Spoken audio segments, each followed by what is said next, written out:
All right. And we are live here on Plus One EXP's Roll for Content channel. Today we are Zinequesting, but we are doing our Artisan Craft segment. We usually do it on Thursdays, but yesterday I was playing Errant, and Lloyd had some other stuff going on, so we moved it over to a Friday. We're going to talk today about 10-ish, not quite 10-ish, Zinequest projects and other projects that are live on Kickstarter right now, specifically through the lens of the art that's in them right now on the screen next to us. You can see some of the different projects that are the newest ones that have launched. Zinequest projects will be launching for the next couple of days, like today, tomorrow, Sunday. They'll still be launching. There will be people who go a couple weeks into March with their Zinequest projects, which is totally great. We aren't going to cover that as much. I will do a couple streams next week covering some of them, trying to get those all picked up. But we're going to slow down a little bit with Zinequesting and switch back to our regularly scheduled content. But if you're not familiar, we're Plus One EXP. You can find us at Plus One EXP across all social media platforms, or at +1exp.com. We multi-class and tabletop game design, beard and skincare alchemy, and the Bardic College of Content Creation. But I also have, again with me, our regular special guest for this series, Lloyd Metcalf from Fail Squad Games. Lloyd, tell people a little about yourself and Fail Squad. Well, I'm the art director for GaryCon, and I am the CEO of Fail Squad Games, and I produce Maximum HP, a zine, and have recently launched Patreon Fang Quest so I can get to Costa Rica and get a new grill. You know, it's really funny. You and I were talking about that last week. Then the next day, my wife sent me a TikTok because she's got some dental issues, and was like, "Did you know a lot of people go to like Mexico to get dental work done because it's way cheaper but just as good?" And I was like, "Yeah, actually, Costa Rica."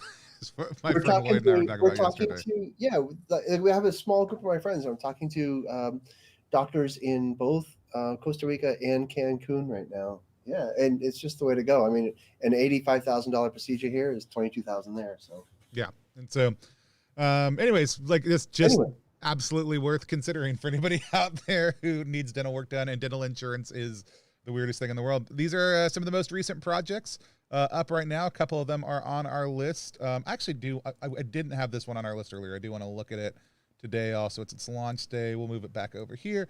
But let's talk first. It just funded. I know you sent it to me earlier. Let's talk about Raccoon Sky Pirates. We had already covered it on the stream, but it finished like an hour ago.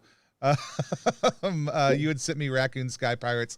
Tell me what you love about the art here. It's as much as I like the art, I like the concept that you are raccoons in a dump and you create this like anti-gravity thing somehow. And I don't know. I watched the video and kind of got the gist of it, but I'm still a fan of the sketchy pen and ink style art. I like that it's got a lot of like heavy ink. The images aren't overcomplicated, and it's just like such a fun concept that everybody plays a raccoon. And you put together this like flying contraption and you're going out robbing houses. Yeah.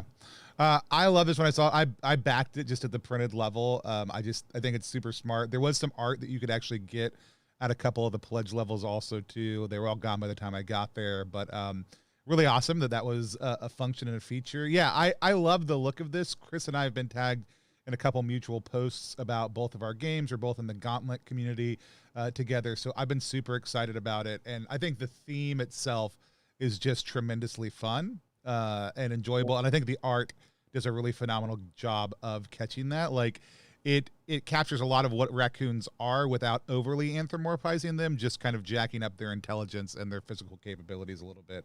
But I just think it's super, and like the images are like super evocative. And then some of the stretch goals were incredibly fun on this.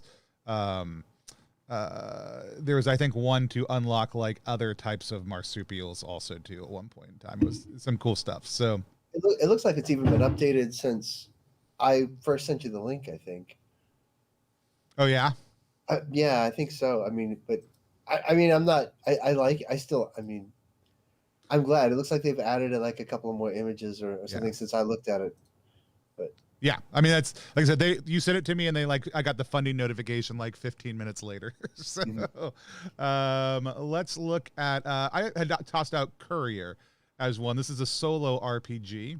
And the number one thing that sells me on this is art. Like for solo RPGs, there is little chance you'll get me to back your solo RPG if you don't have good art accompanying it, because I want to back a solo RPG only at the physical level. I'm not interested in a digital copy of it. I want to hold it in my hands, and so I need the art for this one. The concept is that you are, it's kind of like Mad Max, Fallout New Vegas, like feel to it, where you are somebody working your way across the wastelands, delivering packages. You start out small, you level yourself up as you go. You also create your own transportation company, like the brand that you use, your reputation that you forge.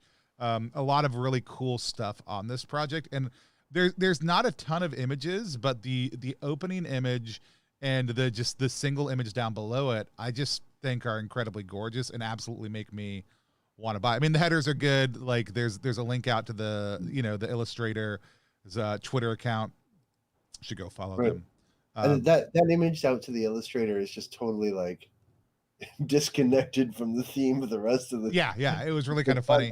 I had to like think for a minute. I'm like, wait, why is this like cartoon thing in the middle of this? And it's because it's a link to that Twitter account. I would have probably put that link at the bottom, just because that's where I put the links to people. Yes, ma'am. Yeah, we could have done an our team down there with that link out or something. Yeah. Hold on, just 1 second. Okay. Main Street or Daisy Field. Field's just a little bit in the forest. Do y'all have a phone going with you? Okay, that's fine. Yes, you guys can go to Daisy Field, not Main Street. No, thank you. I'm in the middle of a stream right now, though. Thanks. Bye. And so, but anyway, it is in my mind, it's reminiscent of A Boy and His Dog, that Don Johnson movie. Yeah. You know?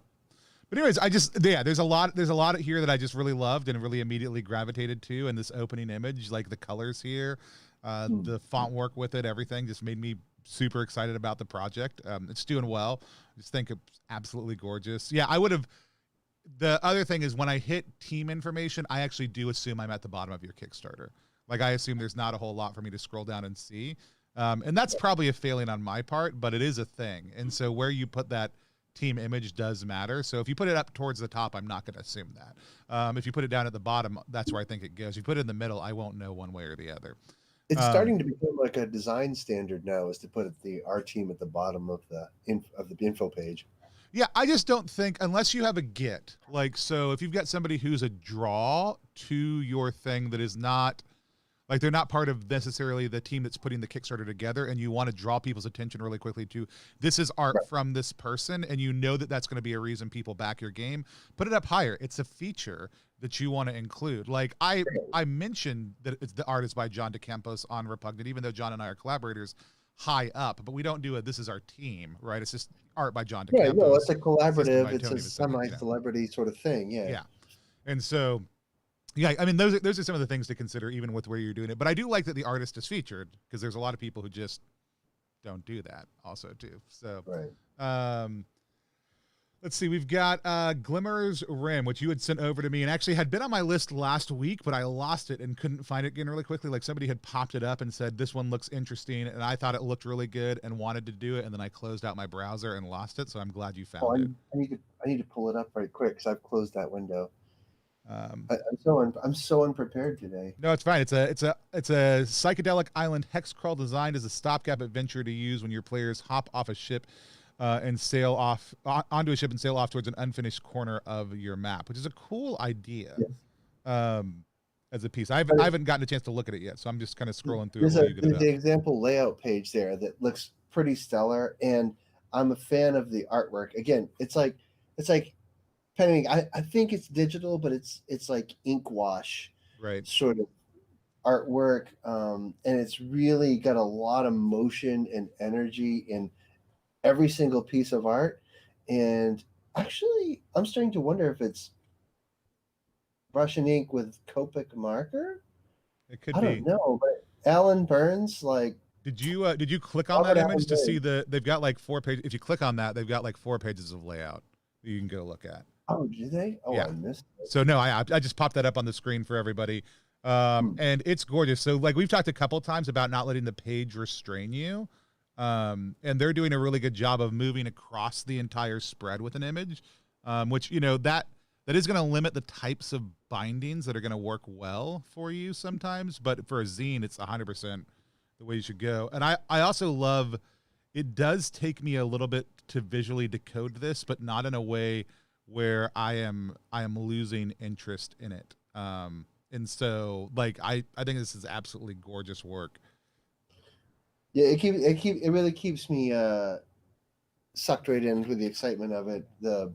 Just the energy of the lines, the composition.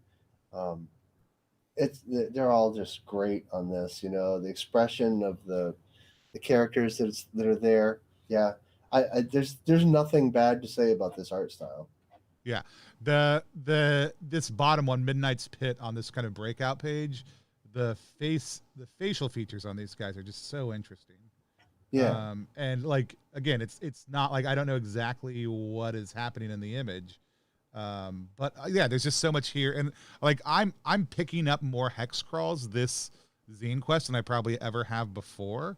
It's a type of creation that I'm interested in getting better at and considering more. A lot of my games they're absolutely indie, but they tend to be OSR inspired. So a lot of the concepts that come from hex stuff and exploration, or things like that, are stuff that I love doing. And so this person's just done a really good job of actually just using links really well to push out to other things, their portfolio, reading some excerpts. This is actually just it's a little long, but the linking concepts out are very good, and the whole scroll is very, very, very engaging. I think if it was me, I would have just gone back in and messed with some of the spacing on text a little bit. And I think I may be connected to Tyler Online already. I need to go let them know how great of a project I think this is. I thought I was done backing. I may have to come back and grab this one. If you get out there to Weir, I don't know how to pronounce it, the Weir Glasscutter website that they have, the color artwork from this is equally as exciting as the black and white. Is that is that the portfolio page? Yeah, over the portfolio. So like a lot of times when artists, I do this myself. A lot of times my color work, I sort of get in a rut with one or the other. This artist seems to have just carried that same energy straight into the color work without missing a hiccup. Yeah. It's gorgeous. Let's look at, we talked about this one a little bit right before we went live. Let's watch the video on this one. This is Aether Operations, though Adam does not care if you pronounce it Aether, if that's your preference. It is live. I've already backed it. We actually got to do the first, I was the first person to ever GM this game. We ran it on the stream a couple of weeks ago. It's been Floating Chair Club is managing the Kickstarter, but it's Adam from World Champ Game Co's. This video, oh gosh, let me turn that audio down. Because the audio, like, so there's nothing happening in this video that tells you anything about the game, particularly, but once you have played the game, this video actually makes a whole lot of sense. And you even get a sense of that on some of the Kickstarter page. And so Adam's just done a really good job of just doing an overlay on their face and just putting some of the art from the game over the top of it to create this really kind of interesting presentation. This fractured one at the end, I think, is actually my favorite part. It's a totally bizarre video, but as somebody who put out a video this year for a Kickstarter that a lot of people couldn't even make it through, I really appreciated seeing what Adam did. I also just, the header here, this says Aether Operations, but it is unreadable, and Adam knew that and just was like, I don't care. This is how I really want to do it. And it matches the feel of the game once you get down into it. So it's a tabletop role-playing game where players embody a manipulator from one of the four quantum realms: spirit, brain, bone, and meat, in an attempt to thwart vicious keepers and maintain balance. It's also, I will say this, it is a beautiful game that is designed with kind of a hopeless mindset. Like the quantum realm is going to become destabilized and the world is going to end, and even your attempts to clean it are somewhat vain, while simultaneously be massively enjoyable, very open to how the players want to define the game. It can be played GM-less.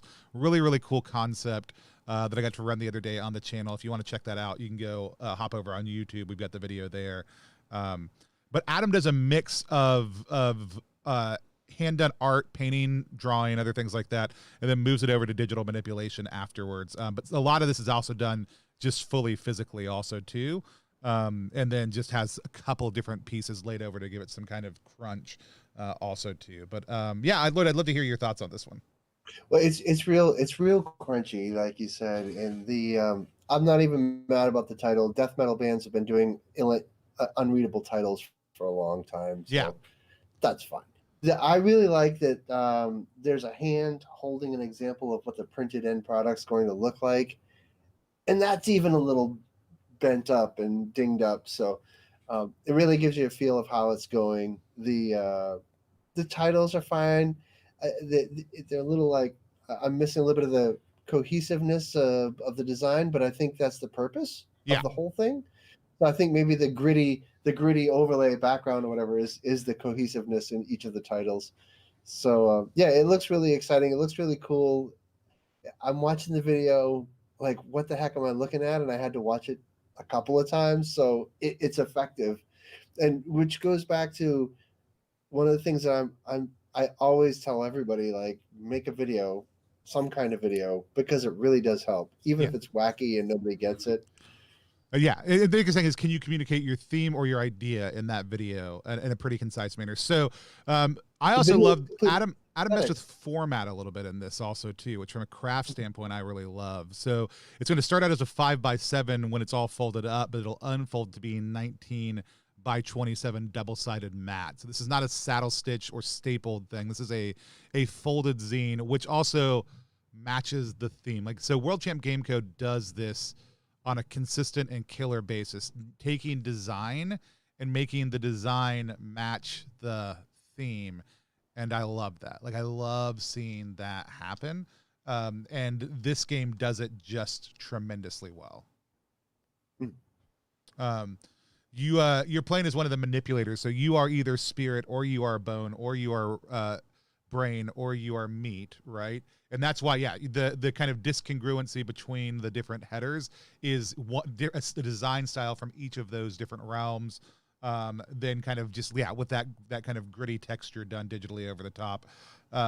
And yeah, I think that it's a really, really cool project, and I think Adam always does really interesting things with art. Necronautilus, which I may have still sitting right here. Let me see if I can find it in just a second. Adam's last game is just tremendous. So, yeah, people haven't gotten to check it out yet. I would highly encourage you to. Like, we're backers already. Let's see. I think all the rest were mine. So Kitchen Nightmares is another one. Dino Berry Jam did the art for this one, but it's. I think I had one more that I sent. What was it? Oh no, that I only picked out those couple. Those two. That's right. Yeah. So we had Kitchen Nightmares, a hidden role playing RPG for 5 to 7 players, which I love the concept of taking a hidden role game, but then amping it up into an RPG. It's 1999. You're at the Castle Diner and Disco. And basically there's a wizard and knight have time traveled in, and one of you is a wizard, one of you knight. The rest of you are just college students in there, and you're playing through those two individuals trying to basically figure out who is who as you go through this like role-playing process. But the art on this is just, it's like, there is something about like art with kind of an innocence to it that is always deeply attractive to me. And this it also hits the thematic flavor of like a 90s diner trying to be a retro diner, like not even just like a retro diner feel, but the attempt in the 90s to try to reclaim a lot of those retro vibes. It hits that really perfectly also too. There's an option for placemats and some other stuff. But Lloyd, what are some of your thoughts? I love the concept, and the idea that it folds out into a placemat is just stellar. You know, I wasn't sure how to take it at first. Like what am I looking at? Like, what kind of RPG is this? But yeah, and it looks like they've gone for a 3-color print. I'm assuming. Yeah, so I still don't know, and I should just ask. It could be Rhizo, right? Like, this could be Rhizograph easily with just 3 colors. It could be done as full color through Mixam. Let's see if they say what their printing process is here at the bottom. I don't I need to see it. Retro attributes, personal layout, stretch goals, more art. Man, the search engine for Kickstarter is not Yeah, great. I don't see it. But then also, but I'm also really just surprised this hasn't fully backed yet. It's a really phenomenal project. The design team is really great. The art team's really great. It's one of the reasons I wanted to bring it back on and talk about it some more. In addition to the art being really fresh, and the font choices sell it too. Like this is, like you said, it is reminiscent of. I don't even know if it's maybe an old Denny's or something like that. You know, it keeps the feel. A lot of icon stuff. There's an example of what the book's going to look like printed, and I always like that. I kind of wish there was a video. I really hope they do well though. I do too. I also love, so this is actually based on the Discord has Ghosts in it, which is a game that already exists, but it is designed to be played digitally, which is the other cool thing about this. It is designed to be played in a Discord that you create to, like, people can unlock and navigate different rooms as they go. And that whole method of play was something that it was all designed before everything shut down, but it has been a really cool thing to see people playing with now. As they go, and so I love seeing people pick up that model and play with it a little bit more. But yeah, just these little art pieces. I would love a few more art pops. I know they're still kind of in process on some of it, but and more art is one of their stretch goals. So I'm hoping that they can get there, and we'll be excited to help them get there. And that's not a bad thing. That means they're concerned about paying their artists for the work. So if you can help get them funded, I bet there'll be more art previews. Absolutely. So the next one that I had on my list was Little Katie's Tea Party. I'll hit the video on this one. It's got subtitles on it just because the speaker is Italian and heavily accented. But pair of big white ears are climbing the hill. I think I'm going to drop the audio, and people can look at the subtitles as we're kind of chatting a little bit. But the line art on this, I actually met the creator for this one in an OSR community. It was just talking about like different games, trying to connect with people from different parts of the world, that we could review their content, and was like, hey, would you want to look at my game? And I said, sure. And I was 100% expecting some like OSR grown arty like retro clone, and he sent me Little Katie's Tea Party as a link, and it is darling. It is beautifully done. The images are really smart. It captures some pieces that I think are really cool. We can talk about in a second. But it 100% caught me off guard because the theme is you're playing as imaginary friends of a girl who is now grown, and talking about whether the choices that the advice you gave her when she was little was the best advice to help her grow and face the challenges that are now confronting them. 100% not what I expected when somebody from this OSR community was like, can I show you my game? And so it's just super delightful. But yeah, Lloyd, what are some of your thoughts about the game or about the art? Well, while it comes across as a little poppy and round on the edges, it reminds me, I'm trying to remember the artist, but I can't remember who it was that did, it's like a goth children's subculture alphabet bunch of art. I can't remember it off the top of my head, but it reminds me of that. It reminds me of like a goth subculture sort of cartoony world thing. And I love that. I love all of that. I love the aesthetic and everything about it. And I'm really appreciating that they just didn't go for black and white. They went for dark blue and white. Yeah. Which kind of to me stands out a little more. It's unexpected, and I really like it. And it looks like the preview of the book and the layout and everything continues with the blue and white all throughout. Yep. So, and this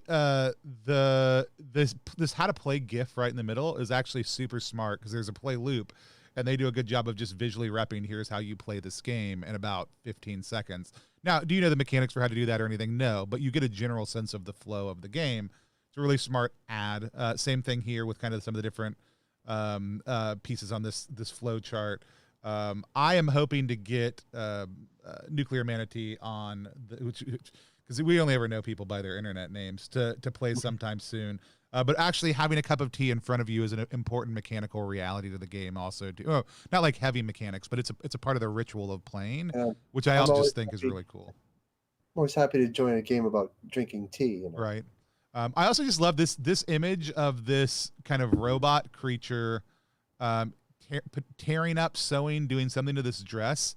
The level of childlike menace in that is just very high. Just a lot of really good things that have been done with the art across the board. I could have sworn I had already clicked back on this project, and I don't know why I have not.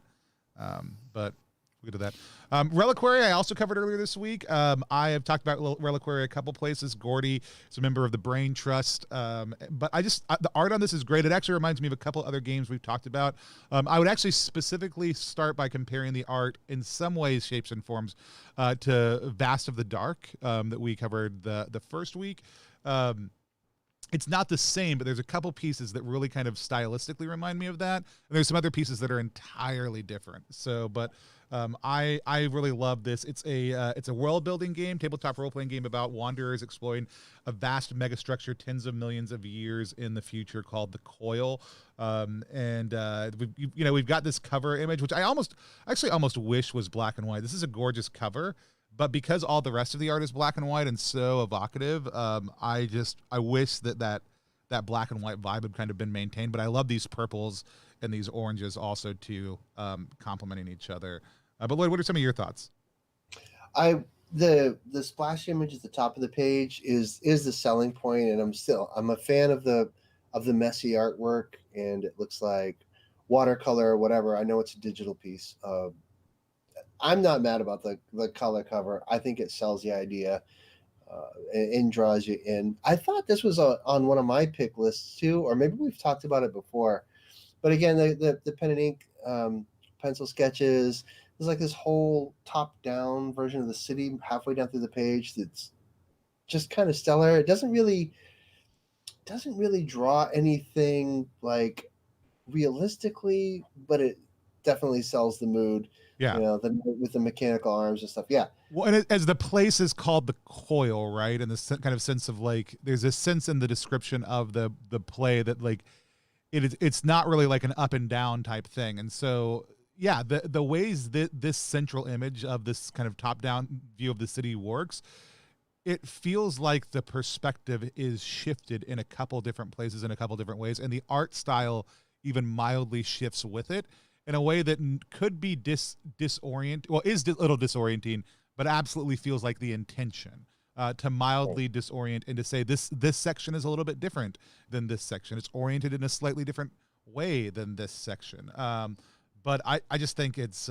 absolutely stellar. Yeah, and then we get this individual down here. I think this image is one of the ones that remind me of Vast of the Dark specifically, but this image character with numerous arms, just a very, very, very cool game.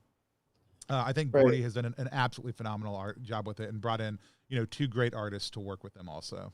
Yeah, and it's also I really like to see with the world of Wizards of the Coast and all that sort of stuff. I really like to see people making games with art that isn't completely representational and a shot at James Gurney and Larry Elmore style. While I love both of those men and their artwork, I really enjoy stuff that's a little more abstract in the artwork and scattered and makes you push through and it makes you feel like I could be part of this somehow. Or maybe it's just my twisted brain that likes that. I don't know. But I do feel like that's part of the intent here, having talked to Gordy about this a little bit. Scott, drop me a link because you got great art. I'm happy to give you a shout out at the end.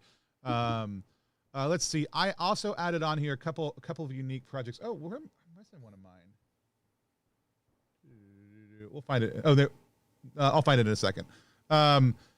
We've got a catalog chimerical, which is one I added the last minute.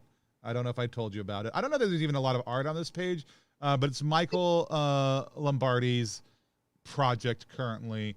The overall image just hits me, but I actually love the icon work. There's not a lot up top on this, but even the little icons they're using on their page, I think, are very evocative. They help you kind of ground where you are. The font choice is solid. But then we get down into some of the actual sketch art that's kind of still in process below, and it's just absolutely gorgeous. It's a catalog chimerical, and I just think this work is gorgeous, and so Yeah, I really like that toned paper artwork stuff too. And this is somebody that spends a lot of time drawing faces, and the faces really hold a lot of character and personality. So I'm really hope that they do well, and I'm hoping that we can see where the artist is headed with this artwork if they fund. And Michael- although 7725 is ambitious for a Zinequest project. Yeah. Michael builds great projects. So Michael actually had reached out to me, even asked if I would cover this, and I was like, it's already on my list of things to talk about. So yeah, I think this will be a constant push. But I'm pretty sure they can get there. It is going to be, I don't know that they'll overfund by much, but I think they'll easily get there. And then let's see, Scott just dropped me one. Well, this is a recently launched one too, right? Oh yeah, just 2 days in. Yeah. Yeah, they've got legs. Let's look at, wasn't on my list, but let's look again at Beta Red. I don't know if you and I talked about this. I don't think so. We covered it. There is some absolutely phenomenal art in Beta Red. The header image is easy and simple. Did some really great things. I also loved. I mentioned this, I think, in passage to Scott, to Scott, the designer. He added more and more badges as things came up. So he had the Zinequest badge on the front, and he had our endorsement badge on the front, and then he added the funded in 48 hours, which could be a little bit busy, but also immediately matches my feel of what the cyberpunk reality is these more and more badges and floating icons popping in as you're going.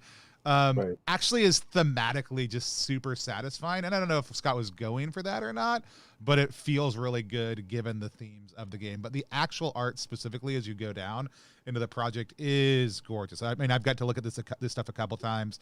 Adding extra art was one of the goals. Just some of the different pieces that are worked in. You can be a human, a robot, a psychic, a clone. He got pushback for being 3-color from the Kickstarter folks.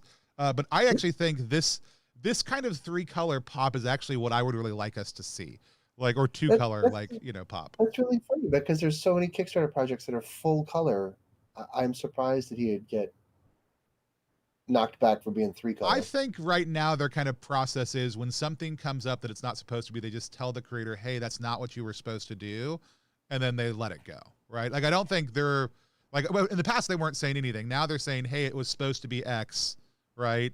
But then they're go ahead and adding the Zinequest tag anyways, I think. Well, I went for Perfect Bound and I didn't hear back from them at all. I don't know that they look at binding. I don't know that they're I don't think they're scanning. I mean, some people are upset because it's taking them a day or two to get back to people if you follow up. Because if I don't hear back from them, I'll just ping them and say, hey, I sent this email 2 days ago, just curious. And I always get an almost immediate response within an hour. Which, should I have to send that follow-up email? I don't know. But if you're a professional trying to put out a project, you can go through the wherewithal to send a follow-up email 2 days later if you haven't heard back. They're reviewing game after game after game right now. One of the things I want to ask Anna, we're actually doing a Zinequest 4 retrospective. We just confirmed the dates. It'll be me, Panda Theist, whose name is actually Ben, who's been doing a lot of the data this year, just kind of tracking the public data. Jody Simone, and then Anya from Kickstarter, the head of Kickstarter Games, is going to hop on. We're all going to just talk about what the community's questions are. I know that rules and some stuff like that will certainly be a part of that conversation. If people have questions they want us to talk about for that conversation, please let me know. It's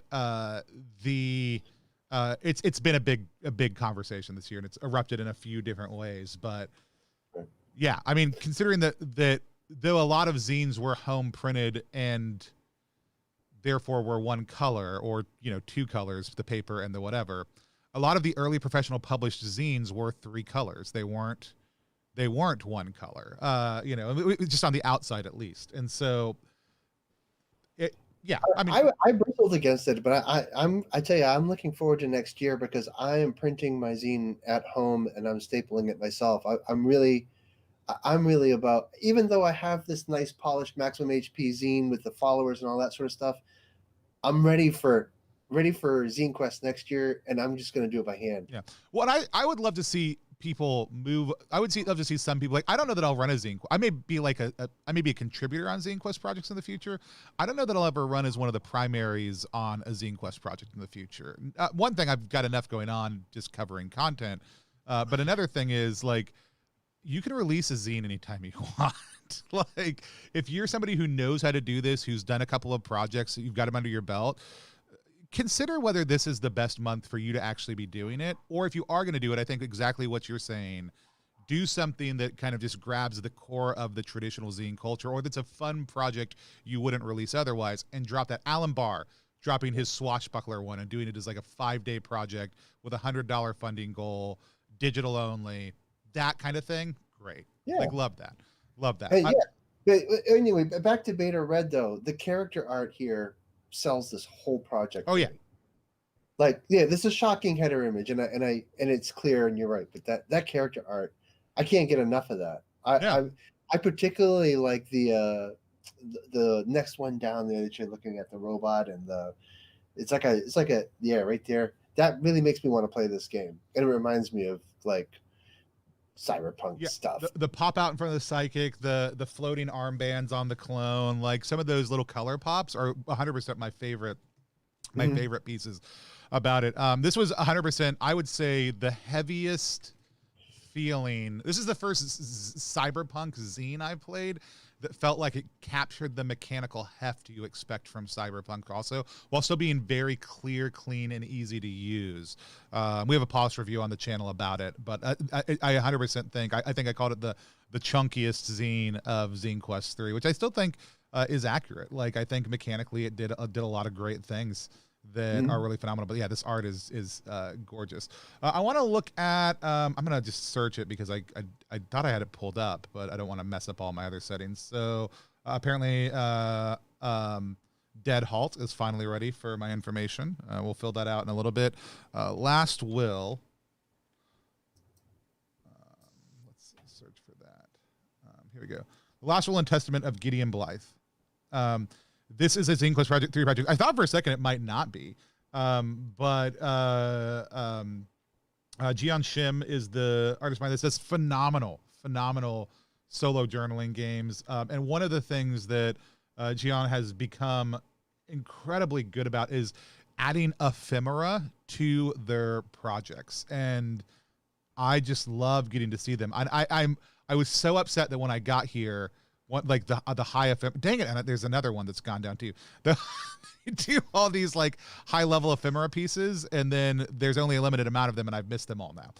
Because I looked at it yesterday and I was like, oh, I better back this quickly, but then I didn't. And on this side, it is the art, but it's also, this is, I think, for me, an example of amazing craft work going into a project. And so you know, it's a sample journal spread from Last Will and Testament.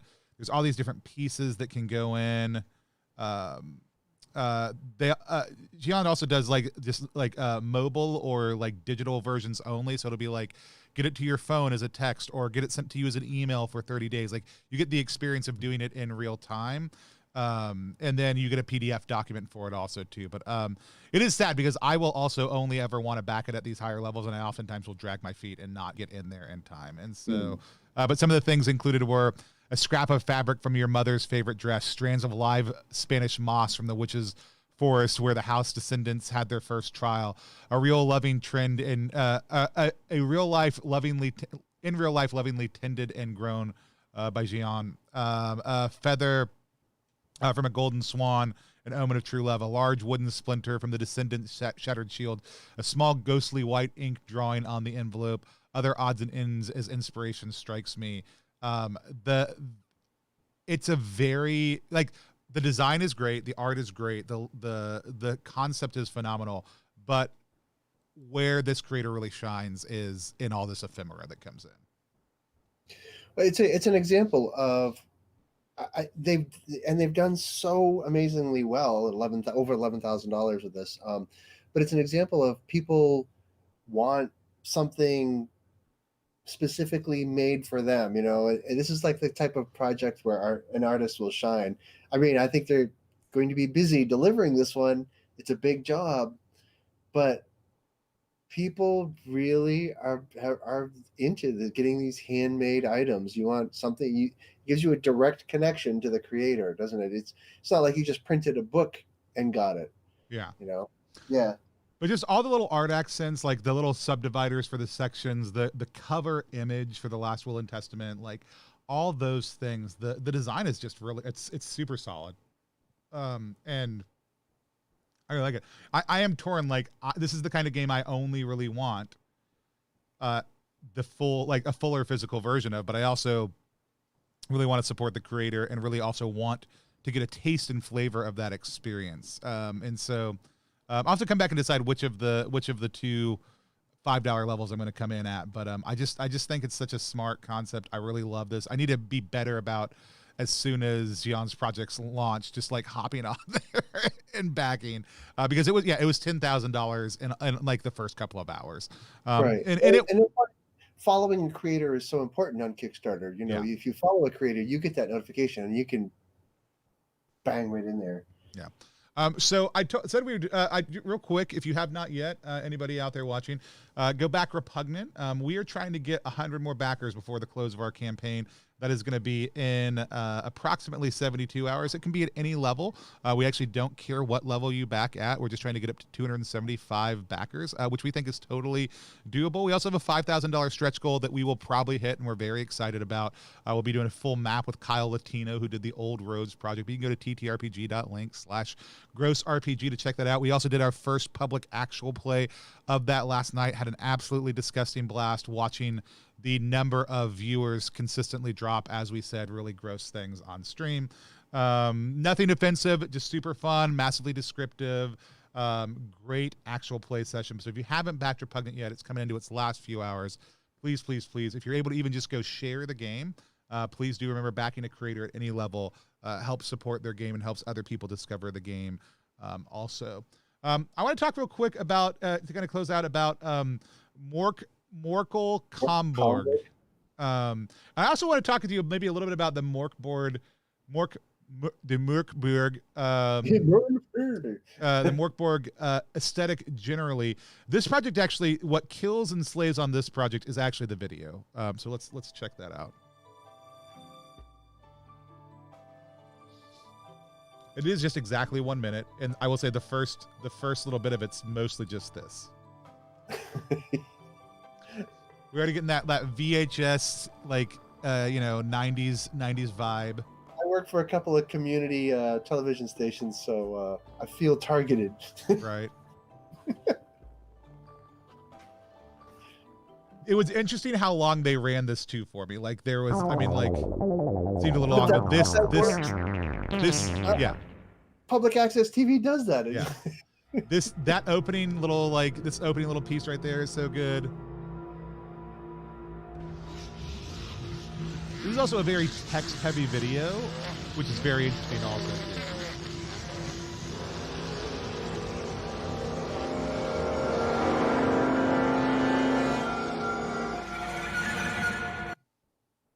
That's it. That's the video. It's very, very good at creating some very intentional connections, right?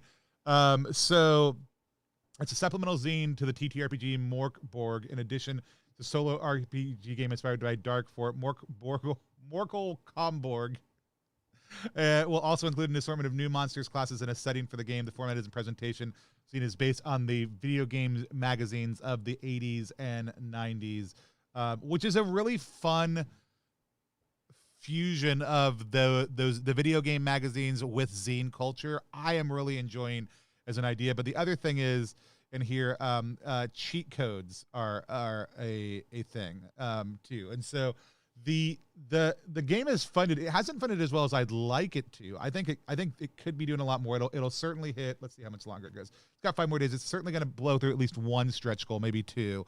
But I just really like it. But we've not talked about a lot of Morkborg projects, even though they tend to be visually stunning. We've talked about a couple of them. Let's talk a little bit about the Morkborg aesthetic from your perspective as an artist? What are some of the things that people should kind of be paying attention to? What are some of the things you like? Some of the things that you think people should be kind of asking themselves about it? Well, right from the swing, this example of the print product here reminds me of the VIC-20 Commodore 64 life that I led before we got to this world, where you have to you would get pages and pages and pages of printed material. If you wanted to play this game or something, you had to spend 2 or 3 days typing it all in, and there was no save unless you had a tape deck, you know.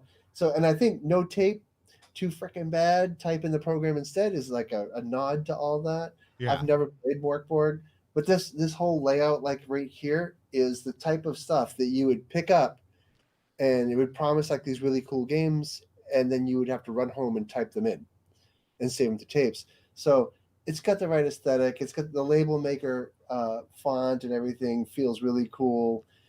It's a nice cover. It stands out. It's a little busy. I'm not sure that I would recognize it as Morkel Comborg because I don't even know if it says it on the cover there. It does in a little. Yeah, the Morkel Comborg issue. Right. Yeah. So the Octong Electronic Uber Gamer, like I would think that that's the title, but I'm trying to decide if that's on purpose because, like I said, back in those Commodore 64 days when you would get a program, a printed stuff, it kind of looked like this. Right. So well done on the aesthetic. If that's what the message is. Yeah, I'm trying to remember. Yeah. But anyways, I just think it's really cool. I've loved watching Mothership and Morkborg play into Zinequest a little bit more. I was surprised we didn't see even more Mothership than we saw. We saw a good amount, but I was surprised we didn't see more. Yeah, there were a couple. One last game I want to give a shout out to, not on Zinequest. It's got plenty of time left. We'll probably be talking about it a little bit more on our channel over the course of the next little bit. It's doing great. It's going to continue to do great. But City of Winter, have you tracked Fall of Magic at all, or looked at some of the games that come out from Deercorn? I don't think I have, but this idea of putting everything, screen printing your product on a scroll and fabric is really pretty exciting. I've got Fall of Magic right here. I'm gonna like the talk about craft. Like again, the materials are solid. Like everything's good. Like the actual, so if none of it's like over the top. What really is the standout piece are these scrolls. Like, you've got this is one of their earlier games, Fall of Magic. And they're just absolutely gorgeous. And you actually like unroll as you play, and then you can like roll up to say, okay, like we were here, because you can play it over numerous sections. We were here. This is the spot we got to. So you can roll it back to the spot where when you pull open, like that's where you were. There's some great coins and other ephemera that come with it. Just a really phenomenal game. But this is their new one. You're talking about a family and you're tracing your lineage in a magical kingdom. It's just a really cool project by a really cool studio that I love. And you've got a month to recover from Zinequest before you've got to decide if you want to back this or not. We'll give this video kind of about a minute in the background also too, just so people can see some of the pieces they're working on. I watched them as they did it. The audio on this, there's a little bit of whispering in the background that's even at max volume very difficult to discern what they're saying. My name is Ross Kalman, and I am so excited to be able to finally show you City of Winter. Absolutely gorgeous. Game I've been working on for the past It's 2 a group years. storyteller. This is a story game where we build it looks super fun. Yeah. I'm super excited to dive into it. I have not gotten Fall of Magic to the table enough, and I've never actually been able to play all the way through, which is not uncommon for a lot of people who like the game, because it's kind of a little bit of a campaign mode of a story game, which is a little unique. Like usually most story games you can sit down and play, in one sitting without much trouble. And Fall of Magic, definitely you can take a number of sessions to get through. Same thing here. Same thing with Fall of Magic. It's taking what they did for Fall of Magic and moving it into a completely different direction. Some of the same core mechanics, but just a really some additional pieces also. I'm very excited about this. I think if you're the kind of person who likes the craft side of games, like this is a game that's gonna get really and be really exciting for you. So anyways, yeah, I just wanted to give it a shout out. I really like the scratch board from, like, in contrast to the first one. If you put these two games side by side, they're gonna look stellar. Oh my gosh, so much, yeah. And so yeah, doing that scratch board style, like it's gonna look so killer. And so, like I said, I just think it's a really cool concept. I love what Deercorn does. They put out a number of other projects that I've been a big fan of. We're going to be reviewing City of Winter and another project they have, BFF, over the course of the next couple months. BFF is already out and available. City of Winter, the digital version just went live, and so we're going to get some early access to that and play around with it a little bit also too, which is kind of cool, especially like they've considered as much table presence as this game has, that they went ahead and put it on Roll20 also too, so that you can play it digitally, given the fact that that's how most games are being played right now. So just like I said, great studio based up in Washington. There's been a lot of things over the last couple of days as far as creator stuff goes that have just made me miss living in Washington State. Philly has a great design community also. I love all the people here, but there are so many people in the 10 years I lived in Seattle that I never got to hang out with, who are in the Olympia, Tacoma, Seattle, area up in Vancouver. And so, yeah, check out City of Winter if you haven't yet. But yeah, I think that's it for the day. I don't think we got any others tossed in other than Beta Red, which we had talked about.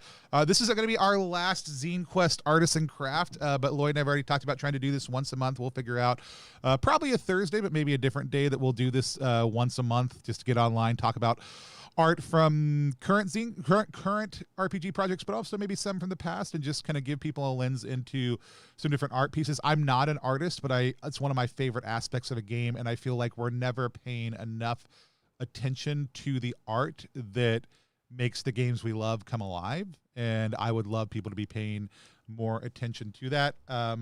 Lloyd, tell people again where they can find you. You can find me at failsquadgames.com, maximumhp.com, or anywhere on Facebook. Unfortunately, I'm always there. Patreon/FangQuest. Just Google me. I'm happy to chat with anybody. Let's get those teeth taken care of. My name is Tony Vicinda. You can find me at Tony Vicinda online. You can find us at +1EXP. You can have +1EXP to find out all about us. Our last game, Beards and Beyond, is moving out to backers all right now. It's also available for pre-sale. You can go and order it right now. It was our Zinequest 2 project. Repugnant is live right now at ttrpg.link/grossrpg. We are hoping to crest up to about $5,000 before the end of the campaign. I think we'll get there without much trouble, but even if we don't, we've had an absolutely phenomenal time. Love what we were going to be able to give to our backers, and super excited about all the things that we have in store for that. We've also got a thing right now. Oh, speaking of art, I didn't talk about this. The thing that we are most excited about right now is that we are in the middle. We just launched a social thing called Repugnant Mug. So Lloyd, I don't know if you saw this. If you post a selfie with the hashtag Repugnant Mug out online, and we get to 275 backers, we will take some of the people who posted out selfies and we will turn them into some of the character art combinations we're creating for the game. So if you want to get grossified by John DeCampos and get inserted into the world of Repugnant, you can. All you have to do is go. You don't even have to be a backer. We'd love it if people were backers, but you can go pop out your selfie with Repugnant Mug. Also, it's not a selfie. If it's just a picture of you, that's fine also too.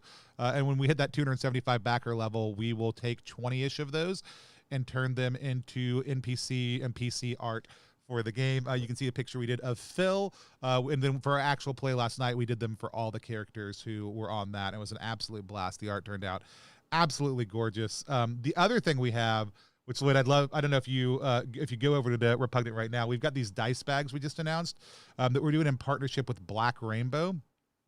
Black Rainbow is a phenomenal dice company that is based in near Portland, but they also do prints and they do custom dice bags. Like I've got a bunch right here. They're absolutely gorgeous. They're glow in the dark / blacklight reflective. They can all be found at blkrnbo.com. And ours will have, it's a trash can that's overflowing with ooze, creatures, junk, has some monsters all around it. So it's our chit can. You can toss your chits in there. And then it comes with Fartholomule, our Repugnant, our mascot, patch for them, and then a black rainbow patch and these green and black dice, which you don't need for our game, but will work for any other game. And who doesn't need some more dice? Then we'll have a print of the cover that will be glow in the dark / blacklight responsive, available also. All that'll be in the backer kit. Or if you back our game for $300, you just get it. We just give it to you for the $300. And you get it delivered in the pizza box. You get it delivered in the pizza box.